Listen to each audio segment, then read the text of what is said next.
The birth of Jacob and Esau. The story begins with Isaac, the son of Abraham, and his wife Rebekah. Isaac prayed to the Lord for his barren wife, and she conceived twins. The struggle within Rebekah's womb was intense, and she inquired of the Lord about it. The Lord revealed to her that she was carrying two nations, and the older would serve the younger. The twins were born, and the firstborn was covered in red hair and named Esau. His brother, who was born holding onto Esau's heel, was named Jacob. Esau grew to be a skilled hunter and a man of the field, while Jacob was more quiet and stayed among the tents. The stolen birthright. As the brothers grew older, Esau became famished after a day of hunting. He returned home to find Jacob cooking a lentil stew. Exhausted and hungry, Esau asked Jacob for some of the stew. Jacob seized the opportunity and proposed a trade, a bowl of stew in exchange for Esau's birthright. Esau, not valuing his birthright in the moment, agreed to the deal, sealing his fate as the one who would forfeit the special privileges and responsibilities of the firstborn. The deceptive blessing. Later in their lives, as Isaac aged and his eyesight failed, he desired to bless his eldest son, Esau, before his death. Rebekah overheard Isaac's plan and devised a scheme to secure the blessing for Jacob, whom she favored. Dressing Jacob in Esau's clothing and covering his hands and neck with goatskins to simulate Esau's hairiness, Jacob approached his blind father, who, suspecting a trick, questioned his identity. Jacob convinced Isaac that he was indeed Esau, and Isaac blessed him with the dew of heaven, the fatness of the earth, and authority over his brothers. When Esau returned and discovered the deception, he was devastated. Isaac, realizing what had happened, could not retract the blessing.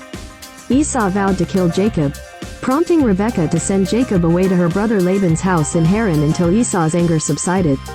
Jacob's journey and encounter with God. On his journey to Haran, Jacob stopped for the night at a place later known as Bethel. Using a stone for a pillow, he had a dream of a ladder reaching into heaven, with angels ascending and descending. The Lord stood above the ladder and reiterated the covenant made with Abraham, promising Jacob and his descendants the land, numerous descendants, and divine protection. Upon waking, Jacob set up the stone as a pillar, anointed it with oil, and named the place Bethel, declaring it the house of God. He vowed to serve the Lord and contribute a tenth of all he possessed. Jacob to flee to her brother Laban's house in Haran until Esau's anger subsided. Isaac, unaware of Rebekah's role in the deception, blessed Jacob once more, this time with instructions to find a wife from Laban's family. Jacob's dream at Bethel. On his journey to Haran, Jacob stopped for the night at a place he later named Bethel. Using a stone for a pillow, he had a dream of a ladder reaching into heaven, with angels ascending and descending. The Lord stood above the ladder, reaffirming the covenant made with Abraham and promising to be with Jacob, to bless him and his descendants. Jacob's service for Rachel and Leah. Arriving in Haran, Jacob encountered Rachel, Laban's younger daughter, at a well. Struck by her beauty, he agreed to work for Laban for 7 years in exchange for her hand in marriage. However, Laban deceived Jacob by giving him Leah instead. Jacob, deeply in love with Rachel, agreed to work another 7 years to marry her. Jacob's prosperity and the birth of the 12 sons. During his time in Haran, the Lord blessed Jacob with prosperity. Despite Laban's attempts to deceive him in their agreements, Jacob's flocks and herds multiplied. He eventually became the father of 12 sons, who would become the patriarchs of the 12 tribes of Israel. Jacob's decision to return. After serving Laban for many years, Jacob felt the Lord prompting him to return to his homeland. However, he knew he would have to face Esau, the brother he had wronged.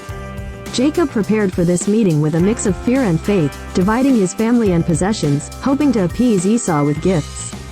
Reconciliation with Esau. As Jacob approached the land of Esau, he sent messengers ahead to inform his brother of his return. Learning that Esau was coming to meet him with 400 men, Jacob was filled with fear and distress.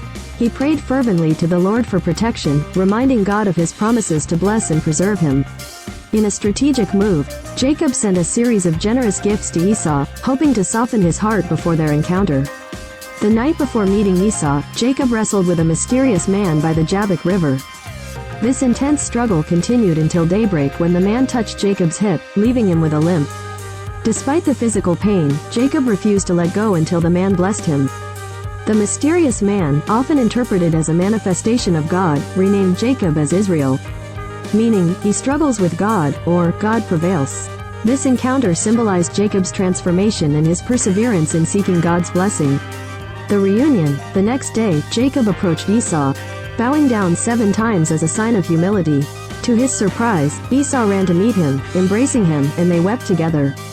Esau, displaying forgiveness and reconciliation, accepted Jacob, and they made peace. This episode also raises questions about responsibility, foresight, and the choices we make in the face of immediate needs. It challenges readers to consider the value they place on spiritual and familial legacies compared to the temporary pleasures of the moment.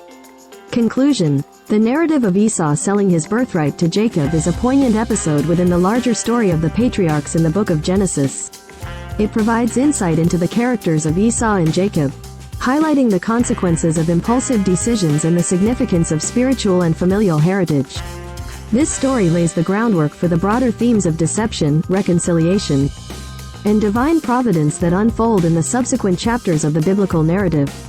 Jacob and Laban. In Haran, Jacob worked for his uncle Laban and fell in love with Laban's younger daughter, Rachel. Laban agreed to give Rachel to Jacob in marriage but tricked him by giving him Leah, the elder daughter, first. Jacob, deeply in love with Rachel, agreed to work another 7 years for Laban to marry her.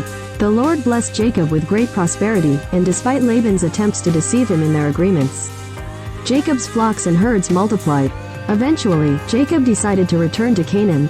Reconciliation with Esau. As Jacob journeyed back to Canaan, he heard that Esau was approaching with 400 men. Fearful for his safety, Jacob prayed to the Lord for protection and devised a plan to appease Esau. He sent a series of lavish gifts ahead of him, hoping to win his brother's favor. When Jacob finally met Esau, he bowed down 7 times, a symbol of utmost humility. To his surprise, Esau embraced him, and they wept together. Esau, showing forgiveness, accepted Jacob, and they reconciled. Jacob's name changed. During a night-long wrestling match with a mysterious man, often interpreted as an angel or a manifestation of God, Jacob refused to let go until he received a blessing. In response, the man touched Jacob's hip, leaving him with a limp. However, Jacob received a new name, Israel, meaning, he struggles with God, or, God prevails. This name change symbolized Jacob's transformation and his perseverance in seeking God. Conclusion. The story of Jacob and Esau is a complex narrative of family dynamics, deception, and divine intervention. It highlights the consequences of deception, the importance of reconciliation, and the overarching providence of God in guiding the destinies of individuals and nations. The struggles and triumphs of Jacob and Esau serve as a rich tapestry within the larger biblical narrative, shaping the history of the people of Israel. Please subscribe my YouTube channel. I hope you like this video. Thank you.